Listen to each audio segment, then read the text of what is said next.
Bismillahirrahmanirrahim. Assalamualaikum warahmatullahi wabarakatuh. Alhamdulillahirabbil alamin wa bihi nasta'inu ala umuri dunya waddin. Asyhadu an la ilaha illallah wahdahu la syarika lah wa asyhadu anna sayyidana Muhammadan abduhu wa rasuluhu wa la nabiyya ba'dahu. Allahumma shalli wa sallim ala hadzal nabiyil karim sayyidil awwalin wal akhirin sayyidil khalqi ajma'in sayyidil anbiya'il mursalin al-mab'uts rahmatan lil alamin wa ala alihi wa azwajihi wa sahabatihi wa man sara ala nahjihi ila yaumiddin. Allahumma la ilma lana illa ma 'allamtana wa 'allimna ma yanfa'una wa zidna ilman. Allahumma taqabbal minna salatana wa ruku'ana wa sujudana wa takhashu'ana wa tadru'ana wa taqabbal du'ana ya wajibus sa'irin wa ya arhamar rahimin ya dzal jalali wal ikram. Amin. Qala ta'ala falawla fadlullahi 'alaikum wa rahmatuhu ma zaka minkum min ahadin walakinnallaha yuzakki man yasha. Alhamdulillah, di pagi hari ini dengan taufik, inayah dan pertolongan Allah Subhanahu wa taala, kita terus bersyukur kepada Allah akan nikmat taufik ini, nikmat inayah, nikmat hidayah untuk datang kembali memenuhi mengisi masjid-masjid Allah Subhanahu wa taala demi menunaikan salat subuh secara berjamaah. Mudah-mudahan Allah taala memberikan qabul, memberikan penerimaan terhadap amal ibadah kita. Amin. Dan senantiasa Allah memberikan tambahan ilmu kepada kita, memberikan ilmu kepada kita yang bermanfaat dan memberi manfaat kepada ilmu yang kita pelajari. Kemudian senantiasa memberikan tambahan ilmu. Allahumma rabbi zidna ilman wa fahman wa amalan ya rabbal alamin. Baik, insyaallah kita lanjutkan lagi kajian hadis kita. Terakhir itu tentang bab bertanya, ya. Apabila kita malu bertanya maka sesat di jalan, ya. Bukan itu judulnya, tapi itu mah sebatas menyesuaikan dengan konteks Indonesia. Ada pepatah Indonesia, malu bertanya sedang berjalan. Kalau di sini, kalau kita malu bertanya, maka nyuruhlah orang lain untuk bertanya, menanyakan perihal yang dia malu untuk menanyakannya itu. Ada suatu peristiwa yang mungkin pernah saya ceritakan juga di majelis ini. Suatu hari Rasulullah dan para pasukannya pulang dari sebuah peperangan. Otomatis kalau orang pulang dari perang itu ada bekas luka bacok, bekas luka tusuk, bekas luka tombak, pasti ada lah, ya. Sedikit atau banyak. Nah, rombongan ini kelelahan, capek, lelah di jalan, akhirnya singgah di sebuah perkampungan bernama perkampungan Bani Mustalik.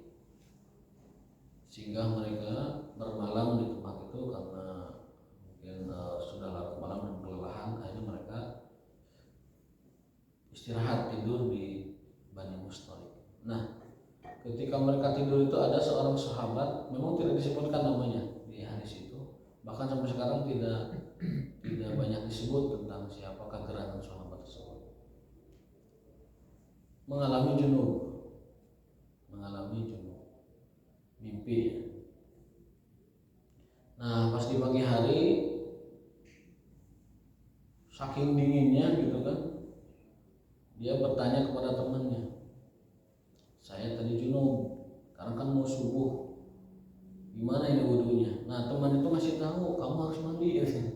Padahal kondisi dingin sekali dan dia ada luka di badannya. Disuruh mandi junub gitu kan.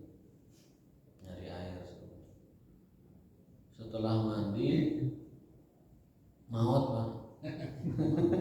Meninggal dunia, innalillahi wa inna ilaihi raji'un. Pupus. Berita itu sampai kepada Rasulullah SAW selaku pemimpin. Pasti sampai beritanya. Rasul saat itu marah dan mengatakan bahwa qatalahullah, artinya adalah celakalah orang yang memberi fatwa salah itu, karena tidak berdasarkan ilmu, dan juga merugilah rugilah orang yang meninggal itu. Kenapa tidak bertanya kepada yang tahu? Rasul mengatakan fa inna syifa'al ayyi as-su'al, syifa'ul jahli as-su'al. Karena obat dari kebodohan adalah bertanya. Maksudnya adalah coba kalau bertanya kepada yang alim, yang bertanya, yang tahu ilmunya, maka akan dikatakan kepada orang tersebut, cukuplah tayamum, yakfihi tayamum, cukup tayamum saja. Karena tayamum itu keistimewaannya dia sebagai pengganti bersuci toharoh, baik pengganti wudhu dan pengganti mandi junub. Itu kehebatan tayamum, bisa menggantikan wudhu, bisa menggantikan mandi junub. Dan tayamum itu standar, tidak seperti kalau tayamum wudhu begini, gitu. Kalau tayamum mandi junub guling-guling di pasir, enggak. Ya. Tayamum itu ya seperti itu, baik buat wudhu atau buat mandi junub, tayamumnya sama. Dengan menempelkan tangan di debu, dan setiap permukaan bumi ada debunya. Kemudian setelah itu digebrik kan begitu, apa misalnya itu di ini ya, kemudian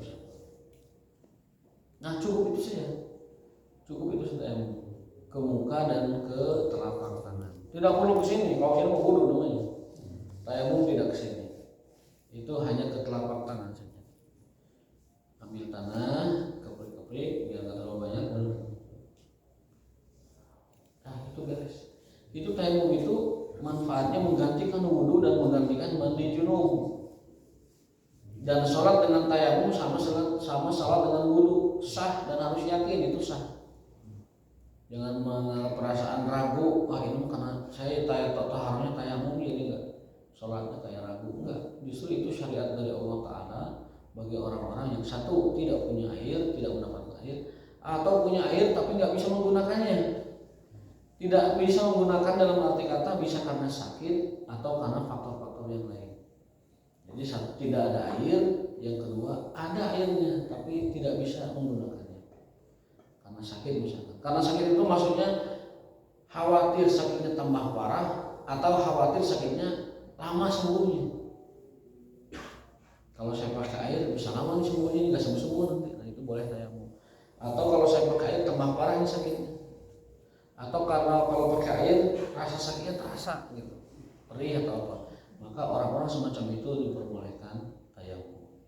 Atau satu lagi yang terakhir, karena dingin yang sangat sekali di gurun pasir, di tengah gurun misalkan sangat dingin, itu boleh tayamum. Terus di mana di Eskimo di sana boleh tayamum. Tapi orang sana saya yakin nggak tayamum karena biasa, ya. Karena biasa mereka wudhunya seperti biasa. Tapi kalau bagi kita yang jarang ke daerah salju, kemudian tidak punya air hangat, wudhu dengan air dingin juga nggak sanggup karena saking dinginnya, maka boleh tayamum. Tapi kalau dingin-dingin di kita, sepertinya sih dinginnya sedingin-dingin Indonesia itu tropis kan, itu ya masih bisa dipakai untuk wudhu. Seperti di Lembang, di Ciwidey dingin memang, tapi masih bisa untuk wudhu. Dinginnya tidak sampai membuat kita sakit ya, ataupun merasa kerepotan kalau kita pakai. Nah itu hadis tentang kalau kita malu maka tersesat di jalan. Kalau hadis ini kalau kita malu maka bisa jadi menimbulkan kematian kayak tadi orang ya. Harusnya tayamum malah dia maksain mandi berdasarkan fatwa sahabatnya yang mungkin bukan kalangan sahabat alim. Kalau sahabat itu ada yang alim, ada yang biasa, ada yang ulamanya, ada yang biasa. Seperti kita, manusia itu dibagi tiga, ada awam, ada muta'alim, ada alim. Awam itu kebanyakan manusia tidak mengerti ilmu agama dengan baik, dengan mendetail. Yang kedua muta'alim, para pembelajar. Nah kita ini baina alim, baina awam dan muta'alim.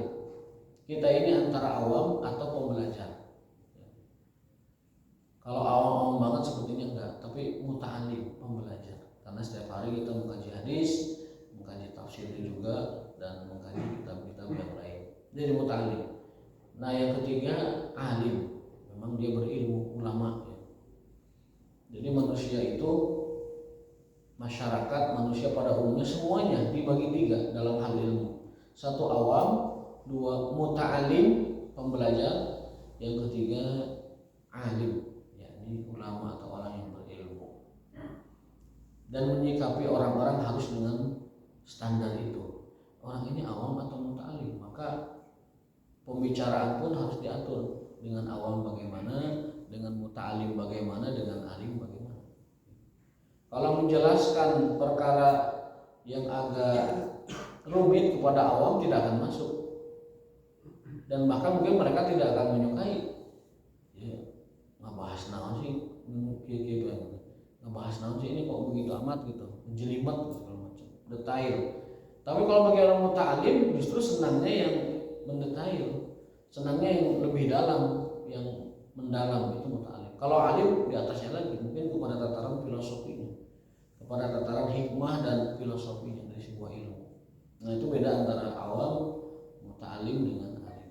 Makanya kalau untuk kalangan awam, materi yang pas adalah materi yang hampang-hampang, yang ringan-ringan, yang sifatnya itu menyenangkan begitu. Kalau tidak menyenangkan biasanya nggak disukai. Kalau tidak guyon, tidak lucu, di awam itu kadang tidak disukai. Harus yang ramai, yang lucu begitu. Kalau nggak itu rundutan, tibra di majelisnya tibra. Kalau muta'alim, nah dia lebih mendalam, minimal kajian kitab, minimal dia ada tartib dalam thalabul ilmi, ya, lebih detail, lebih dalam, dan biasanya itu mengkaji suatu bahasan yang spesifik, yaitu muta'alim, baik itu bahasa Arab atau hadis atau fikih atau muamalah atau tauhid atau lain sebagainya. Nah yang teratas itu alim, ya alim sudah bicara masalah hikmah, masalah filosofi dari sebuah ajaran ataupun fatwa, ya, berkenaan dengan semacam itu. Jadi yang diusap tayamum itu wajah dulu atau tangan dulu? Wajah dulu. Jadi seperti itu. Ya, betul. Dulu wajah. Ya. Kemudian tangan. Dengan nepuk lagi kan? Nah, itu ada dua pendapat. Boleh ambil lagi tanah, boleh cukup satu kali dorbah, satu kali pukulan tepukannya. Bisa dorbah wahidah, bisa dorbata ini, bisa sekali dorbah begini, bisa juga dua kali. Tapi saya lebih cenderung yang pertama. Karena apa? Karena tayamum kan prinsip dasarnya kan mempermudah ataupun suatu kemudahan. Maka yang pertama itulah yang lebih mudah. Ambil tangan di tubuh, ambil debu di permukaan, kemudian diberikan, lalu diusapkan ke wajah dan ke mungkin 2 detik ya. Cepat, 2 detik, 3 detik. Ayo tayamum tapi seputar wudu. Ada yang begitu. Mungkin ragu ya, dia mungkin ragu hanya melakukan tayamum seperti wudu. Bahkan sahabat kan guling-guling. Ya, dan disalahkan oleh Nabi SAW. Ada sahabat yang junub, kemudian karena dia tahu tayamum itu dengan pasir, dia guling-guling di pasir, dan diingatkan ya bahwa itu tayamum yang salah. Tidak ada tayamum guling-guling badannya di pasir. Yang fihi cukup bagi dia adalah mengambil debu di permukaan, kemudian usapkan ke wajah, rusgain itu telapak tangan. Jadi sahabat yang guling-guling itu ditegur, berarti itu keliru. Yang benar adalah seperti tadi, ambil tanah kemudian ke muka. Dan yang namanya debu itu di mana-mana ada. Tidak usah mencari pasir atau tanah yang bagus gitu. Memang kalau dalam mazhab Syafi'i yang saya pernah baca, harus tanahnya itu terpilih. Jadi semacam turoban tohiron, tanah yang bagus, ya, toyiban yang bagus, yang bersih, yang bagus, jadi dipilih. Karena mazhab beliau itu kan prinsipnya kehati-hatian. Ya. Tapi pada umumnya di seluruh mazhab itu membolehkan tayamum apa saja yang ada di atas bumi itu semuanya ada debunya pasti. Dan mungkin sains juga membuktikan itu bahwa semua permukaan itu ada debunya. Buktinya kalau kita kaca ditinggal seminggu itu kalau kita gini ada debunya pasti ada debunya karena dia terbawa udara kan. Kita lapin aja ada debunya. Sehingga yang namanya debu itu ya, dimanapun ada. Di kendaraan mobil batu kejok misalkan ataupun ke ini atau kalau ada yang lewat kata batu tayang tapi hanya batu dalam kesangan tidak bersahabat baunya kan repot. Nah itu boleh tayamum dengan apapun yang kalau mau hati-hati silakan mengambil pendapat yang cari tanah yang bersih, cari tanah yang terpilih gitu ini silakan. Tapi kondisi masing-masing dia yang tahu atau lebih tahu tentang kebutuhannya. Nah berikutnya adalah hadis tentang bab dzikril ilmi wal futya fil masjid. Bahwasanya Rasul SAW itu mengajarkan ilmu di masjid dan juga fatwa. Kita karena tadi level kita itu muta'alim di tengah, ya, bukan alim karena nampaknya di zaman kita kalau predikat ulama itu tidak ada ulama yang sekaliber ulama mazhab seperti dulu. Ya. Faktanya kita belum mendapati ulama sekaliber al-Imam Syafi'i, al-Imam Muhammad bin Hanbal, al-Imam Malik, al-Imam Abu Hanifah. Faktanya kita nggak mendapati ulama sekaliber mereka dan selengkap sekomprehensif ilmu mereka. Kalau kita bicara tentang Imam Syafi'i, maka beliau itu adalah alim bimaknal kalimah, alim dengan sepenuh makna alim. Ilmu akidah tauhidnya mumpuni, kemudian fikihnya mumpuni, bahasa Arabnya jangan ditanyakan, kemudian ilmu-ilmu yang lain, akhbar dan riwayat jangan ditanyakan. Jadi ilmu ulama zaman dulu tuh komprehensif, holistik, semuanya itu menguasai. Kalau disebut alim itu ya semua ilmu dikuasai. Imam Ibnu Taimiyah misalkan, Al-Imam Abu Hanifah itu menguasai semua ilmu. Al-Imam Syatibi, Al-Imam Ahmad dan sebagainya. Nah, di zaman sekarang tidak mendapati ilmu alim itu menguasai seluruh bab keilmuan. Spesifik sekarang. Bab takhasus ilmu. At-takhasus al-ilmi. Sekarang kita dapati ada ulama ahli hadis, ada ulama ahli fikih, ada ulama ahli fikih muamalah, ada ulama ahli tauhid atau akidah dan lain sebagainya. Maka ijtihad ataupun fatwa di zaman sekarang kebanyakannya itu adalah fatwa kolektif yang disebut dengan ijtihad jama'i, ijtihad kolektif sekarang itu. Kalau ada satu permasalahan, semua ahli dikumpulkan. Atau ada majelisnya, ada lembaganya, kumpul. Nih permasalahannya, gimana fatwanya? Kumpul tuh yang ahli hadis bicara, yang ahli fikihnya bicara, yang ahli tafsirnya bicara, yang ahli sejarah bicara, dan yang ahli di bidang itunya spesifikasi dalam keilmuan itunya juga bicara. Barulah dihasilkan namanya fatwa kolektif atau al-ijtihad al-jama'i. Itu yang terjadi zaman sekarang. Jadi menggunakan metode dasarnya Quran, hadis, ijma dan qiyas. Nah di qiyas itulah mereka bermain ijtihad, menyimpulkan hukum. Juga perangkat kesimpulan hukum yang lainnya. Ya. Ada istihsan, ada maslahah mursalah, ada syar'un man qablana, ada istishab, ada qaul sahabi, ada fiqh ahli Madinah, dan juga ada pendapat-pendapat para ulama yang bisa dijadikan rujukan untuk nanti mendapatkan kesimpulan hukum. Bahkan termasuk jurisprudensi, fatwa-fatwa sebelumnya yang pernah ada di bidang itu dipakai lagi untuk menerapkan bagaimana hukum yang sedang dibahas itu. Nah, bab itu kita percayakan kepada al-ulama, al-alimun wal ulama, kita serahkan. Karena kita levelnya masih di tengah, muta'alim, pembelajar. Kalau pembelajar berarti kalau ada permasalahan usahakan semaksimal mungkin mencari, menukil, mengambil pendapat dari ulama yang ada pada zaman kita. Ya, kalau tentang perkara-perkara yang sifatnya itu nawazil, kontemporer, muasirah begitu. Kalau wali masuk mana? Kalau wali itu ada Wali orang ulama, wali itu ulama.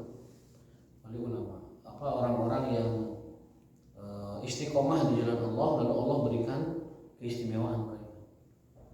Saya pernah bahkan sering membahas bahwa wali itu adalah ala inna awliya Allahi la khawfun alaihim wa la hum yahzanun dalam surat Yunus ya. Dalam surat Yunus Allah berfirman, ketahuilah bahwa wali Allah itu adalah mereka yang la khaufun alaihim wa la hum yahzanun. Mereka tidak merasa takut terhadap apa yang akan terjadi dan mereka tidak bersedih atas apa yang telah terjadi. Nah, disebutkan ciri setelah itu alladzina amanu wa kanu yattaqun. Wali-wali Allah itu adalah orang-orang yang beriman kepada Allah, amanu wa kanu yattaqun, dan bertakwa kepada Allah. Wali adalah orang yang beriman dan bertakwa kepada Allah. Itu syarat mutlak itu wali. Nah, diperjelas oleh Nabi SAW ciri-ciri wali, ada hadisnya.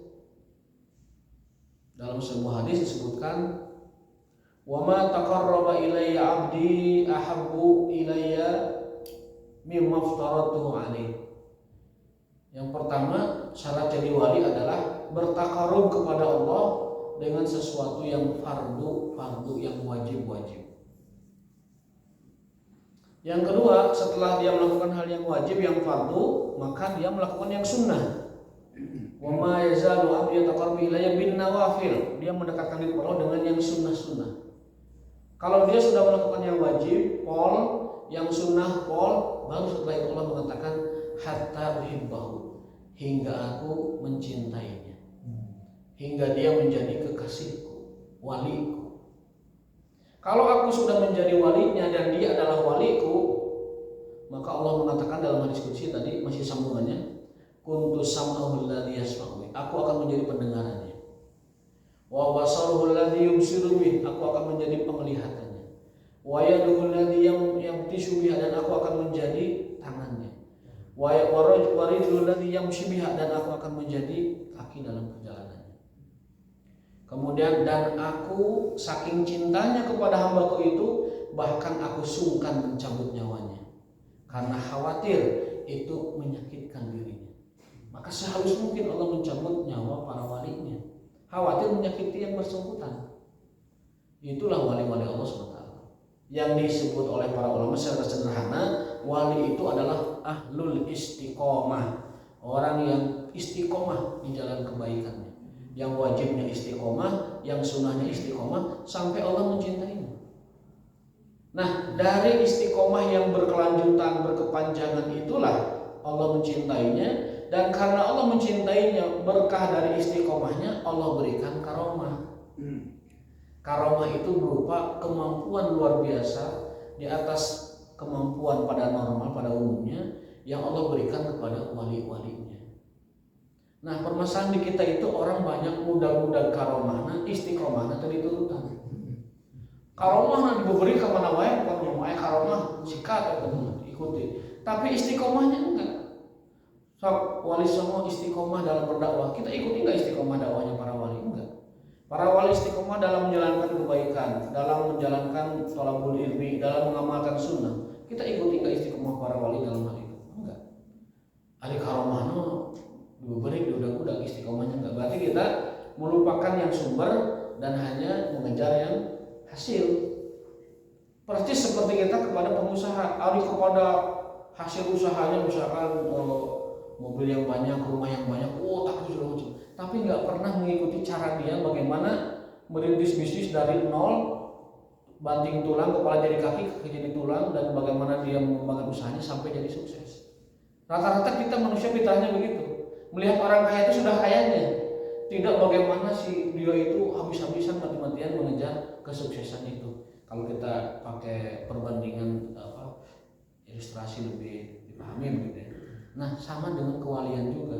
Kita ini tidak banyak mendalami mengikuti jejak para wali bagaimana kewaliannya, tetapi lebih kepada fokus hasil. Karena karomah itu adalah hasil dari istiqomah. Karomah adalah hasil dari istiqomah. Makanya para ulama mengatakan al istiqomatu afdalu minal karomah. Istiqomah itu lebih afdal dari karomah. Karena apa?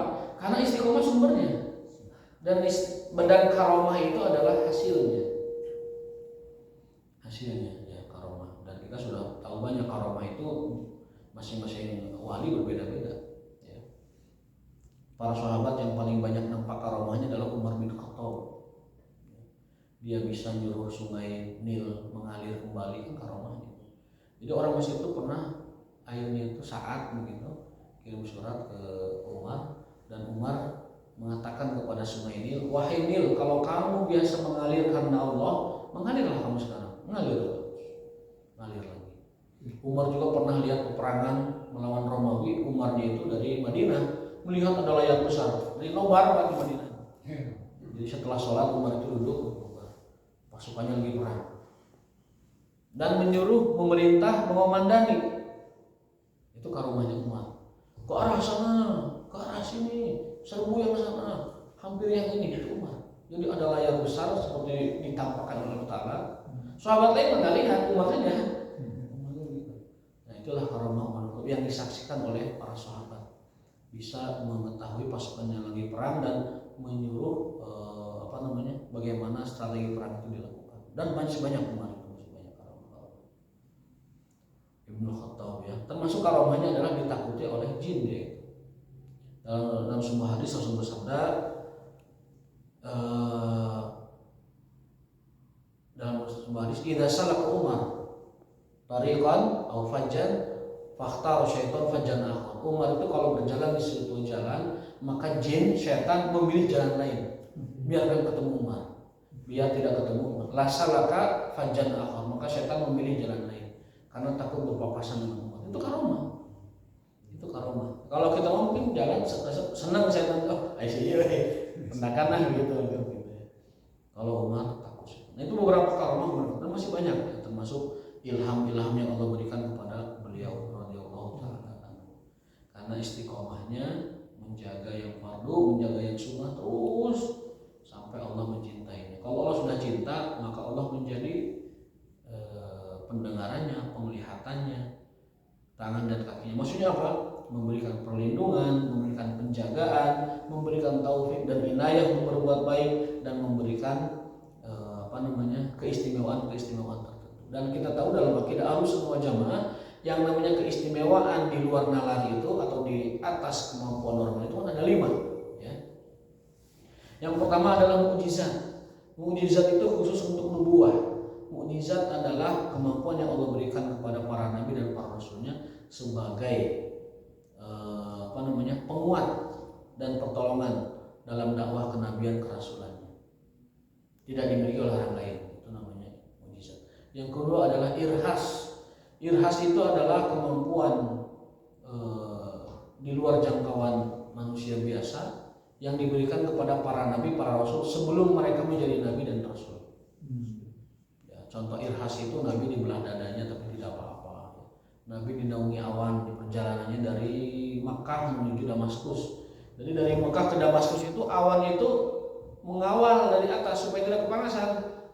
Luar biasa Pak orang gaduh. Kita kemampuan semacam itu. Akhirnya mafah di koko permen ke Tasik misalkan awan teh nuturkeun gitu supaya tidak kepanasan. Luar biasa. Nah itu namanya irhas. Irhas mukjizat Nabi sebelum dia jadi Nabi. Ismail misalkan dengan zam-zamnya ketika beliau kakinya itu saya agaknya Mesir dalam sebuah riwayat namanya orok, bayi itu biasa kan kakinya kekoreh begitu. Kalau lagi nangis haus atau apa itu kakinya kan gitu. Nah dari itulah muncul air, makanya disebut zam-zam. Zam-zam itu dalam bahasa Arab artinya ngaburial, burial, zam-zam.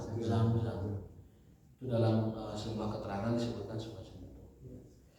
Itu irhas sebelum Ismail jadi Nabi alaihi salatu wassalam. Jadi Ciburial itu Cizam-zam. Kan ada Ciburial di atas itu, di Ciburial ke sana ya. Itu irhas. Nah yang ketiga karomah. Karomah itu diberikan oleh Allah Ta'ala, kemampuan di luar kenormalan begitu, diberikan kepada para wali-wali Allah, secara khusus para wali Allah Ta'ala saja. Yang tadi kita jelaskan itu karomah. Ada lagi yang keempat namanya maunah. Maunah itu seperti karomah, tetapi Allah berikan kepada yang bukan wali. Yang bukan wali itu namanya maunah. Ya tentu di bawah karomah ininya, keistimewaan di bawah karomah, tetapi diberikan kepada manusia selain nabinya sama seperti karomah. Bedanya maunah ini yang keempat diberikan kepada hamba Allah selain wali. Misalnya kita ini la sama Allah tiba-tiba dikejar oleh satu hewan buas, sebuah bukit gitu. Kita ada di pinggir jurang, singa sudah mengejar dari belakang. Tiba-tiba kok kita bisa loncat celang gitu ke bukit yang berikutnya. Kalau kita bukan wali itu namanya maunah. Itu namanya maunah. Ada kecelakaan, misalkan mobil terbalik atau kita misalkan la sama Allah la qadarullah itu kecelakaan, tapi kita nggak apa-apa, kita selamat, itu maunah. Motor lewat begitu, secara logika saya udah mati, tapi kita enggak, itu maunah. Allah berikan kepada hambanya yang bukan wali sebagai bentuk pertolongan kepada hamba tersebut. Nah kita ini kalau ada hal-hal yang ajaib yang di luar logika, di luar kemampuan naluriah, tabiiyah, kauniyah, itu untuk orang seperti kita karena bukan wali adalah maunah. Yang terakhir dari yang 5 ini adalah sihir. Nah sihir ini kemampuan luar biasa juga, di atas normal, di atas naluriah biasa, di atas tabiiyah, di atas sesuatu yang alamiah. Itu disebut sihir. Nah bedanya sihir itu satu bukan dari Allah, dan yang kedua ciri sihir itu dapat dipelajari. Kalau mukjizat, karomah, mukjizat, irhas, karomah, maunah itu tidak bisa dipelajari, dari Allah langsung diberikan. Nah yang terakhir ini sihir. Sihir ini cirinya dapat dipelajari dengan ritual tertentu, dengan jampe tertentu, primbon tertentu, syarat tertentu, ya dapat. Dan sihir itu sumbernya dari syaitaniyah, dari auham ataupun isti'anat syaitaniyah, dari setan.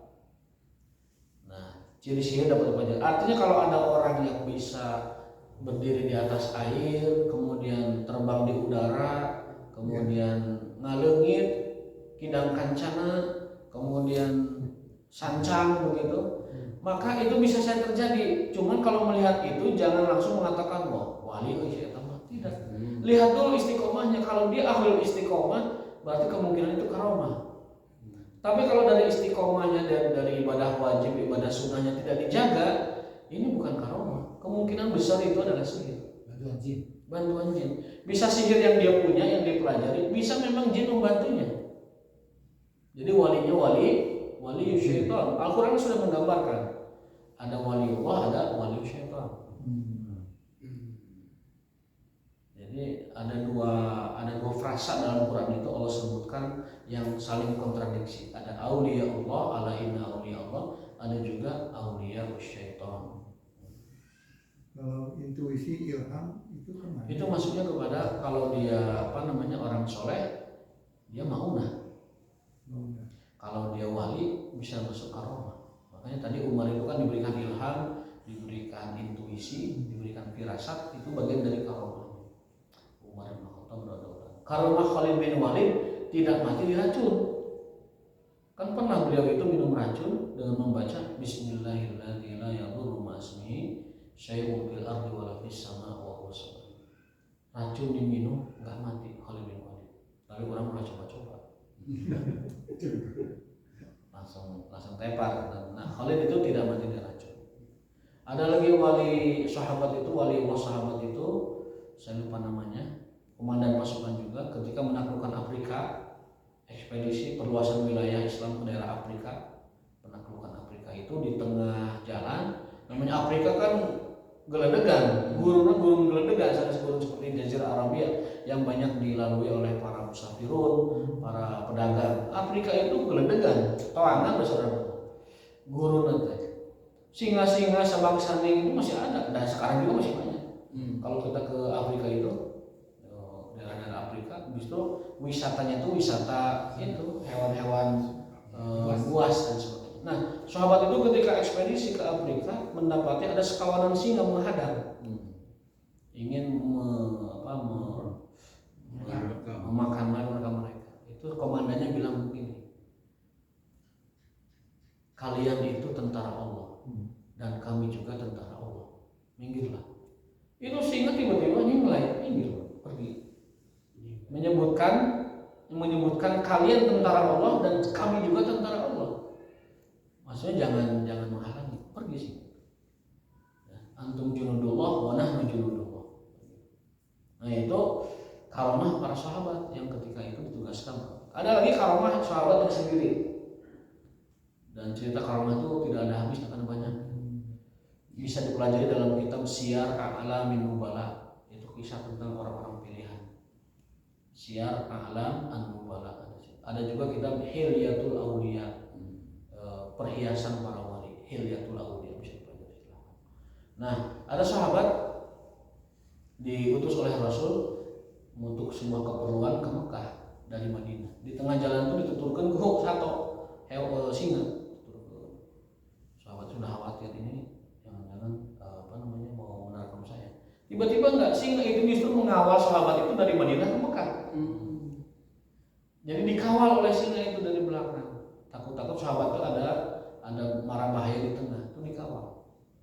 Karena apa? Karena dia adalah utusan Rasul untuk ke Mekah untuk sebuah urusan. Maka singa ini mengawal utusannya Rasul SAW. Luar biasa. Itu kisah-kisah karamah para aulia, orang-orang soleh, wali. Dan yang penting adalah al-istiqomah. Karena al-istiqomah itu afdalul karomat. Istiqomah adalah karomah yang paling afdal. Dan karomah itu berasal dari istiqomah. Jadi sumber karomah itu istiqomah. Kalau kita melihat ada orang punya karomah tapi dia tidak punya istiqomah, maka kata Imam Syafi'i jangan percaya dia. Dia adalah pembohong besar. Kenapa? Karena orang ahlul karomah tidak mungkin dia bukan ahlul istiqomah. Kalau ahlul istiqomah bisa jadi nggak nampak karomahnya, bisa jadi. Tetapi tidak semua fenomena seperti karomah itu adalah karomah. Dilihat dari istiqomahnya. Tara sholat, tara ibadah, tara puasa, tara haji tiba-tiba punya kanuragan begitu, wah itu karomah. Bukan. Itu bukan karomah kalau dia bukan ahli istiqomah. Tapi kalau orang istiqomah, orang yang baik, soleh gitu, punya kemampuan, maka kita dapat meyakini bahwa itulah karomah yang Allah berikan kepada yang bersangkutan. Karomah. Siti Maryam menjanjikan makanan. Ya, itu karomah. Siti Maryam karomah. Jadi tiba-tiba ada hidangan di kamarnya. Kamarnya itu kan nempel di masjid kan. Kenapa Maryam itu tinggal di masjid? Karena ibunya bernazar bahwa nanti kalau saya punya anak, saya akan wakafkan ke masjid. Dibangunlah, dan itu bertentangan dengan aturan Yahudi saat itu. Karena Yahudi itu nggak boleh masuk masjid, dianggapnya kotor. Tetapi Nabi Zakaria alaihissalam mengatakan bahwa wanita itu adalah hamba Allah juga. Jangan larang wanita masuk masjid. Silahkan. Akhirnya Maryam karena Zakaria masih dipandang sebagai nabi meskipun mereka dustakan, akhirnya Maryam diizinkan tinggal di sebuah kamar yang nempel ke masjid dekat mihrab. Makanya sekarang para DKM, para qayyimul masjid DKM membuat kamar di dekat mihrab itu bagus untuk mencontoh Maryam. Gitu. Meskipun diisinya kardus aqua yang segala macam gitu dan barang-barang logistik ya, amplifier bisa dipaok segala macam disimpan di mihrab. Nah itu boleh. Bahkan Maryam itu wanita dan itu melawan ketahuan bangsa Yahudi yang menolak wanita atau melarang wanita masuk ke tempat ibadah kahanah, masuk kepada ma'bad itu tempat ibadah semacam masjid kalau kita. Nah itu di mihrab itu Maryam mendapati sebuah hidangan. Nabi Zakaria ketika mendatangi Maryam selaku keponakannya kan, itu bertanya, ya Maryam, anna laki hadza, dari mana Maryam ini makanan sebanyak ini, buah-buahan yang lezat nikmat segala macam.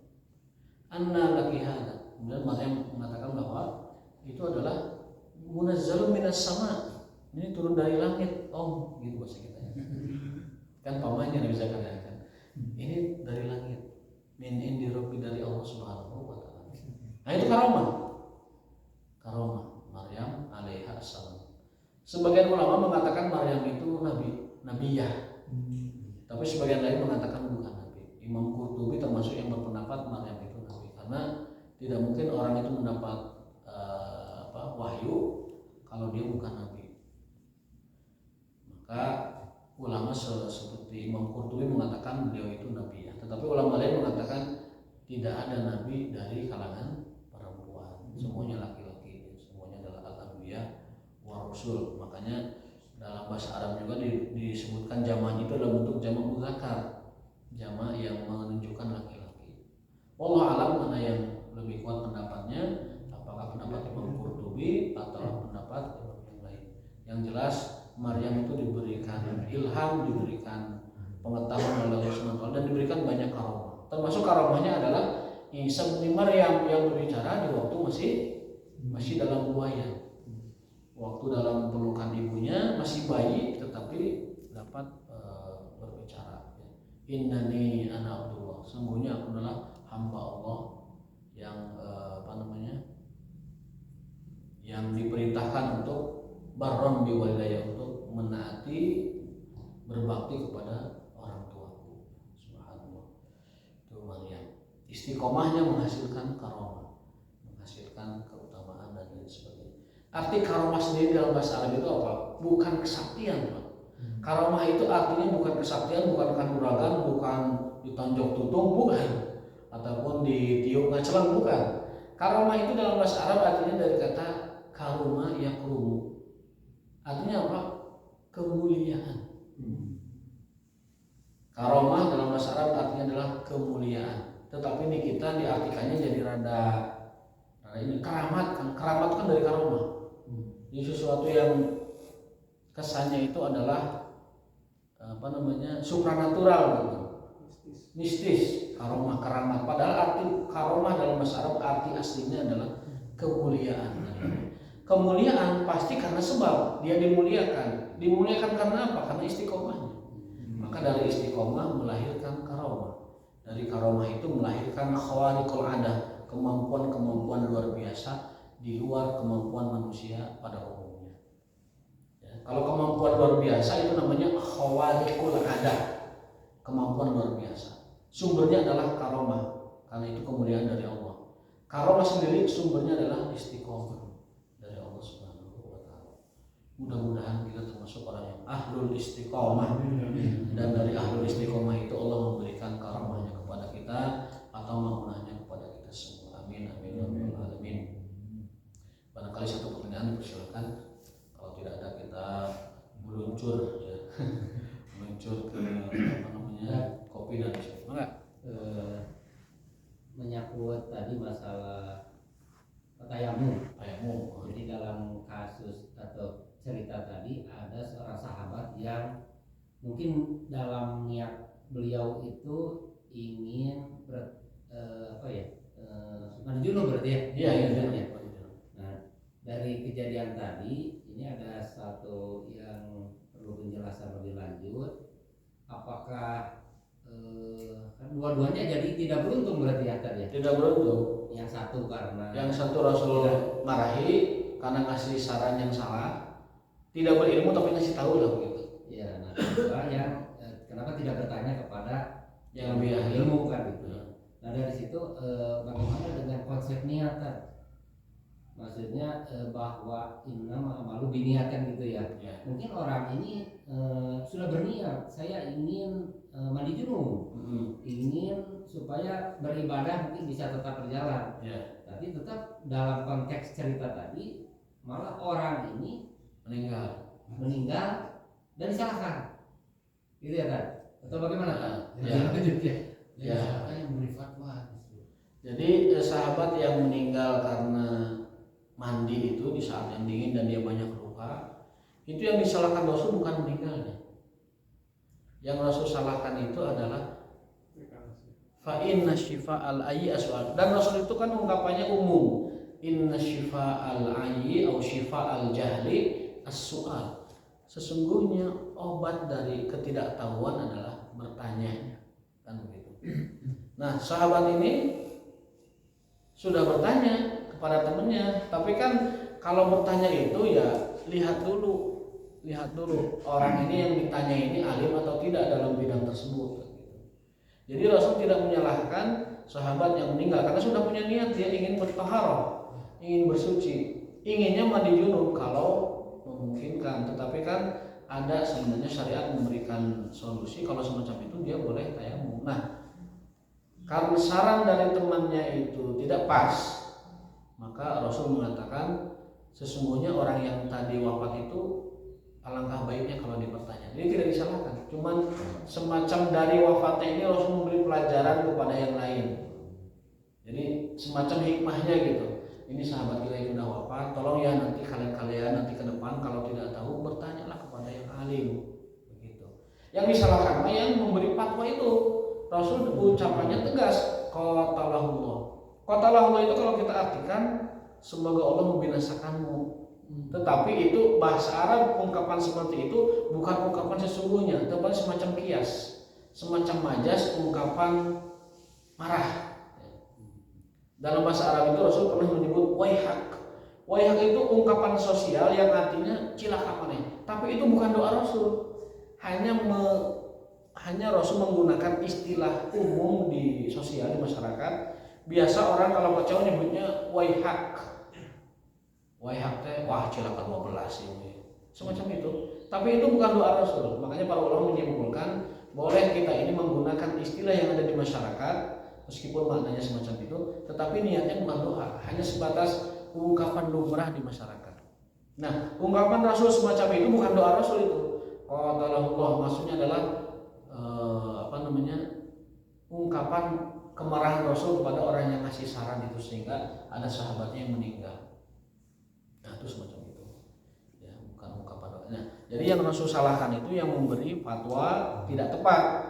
Adapun yang wafat, Rasul mengambil pelajaran nanti kepada sahabat yang lain bahwa obat dari kebodohan adalah bertanya. Kalau tidak tahu bertanya. Nah, demikian. Udah ya cukup ya. Karena sudah 4:30 kita siap-siap untuk aktivitas. Alhamdulillahirabbikum wallahu ta'ala bissawab wa huwa ya'lamu muradih wa ma taufiquna illa billah subhanallah.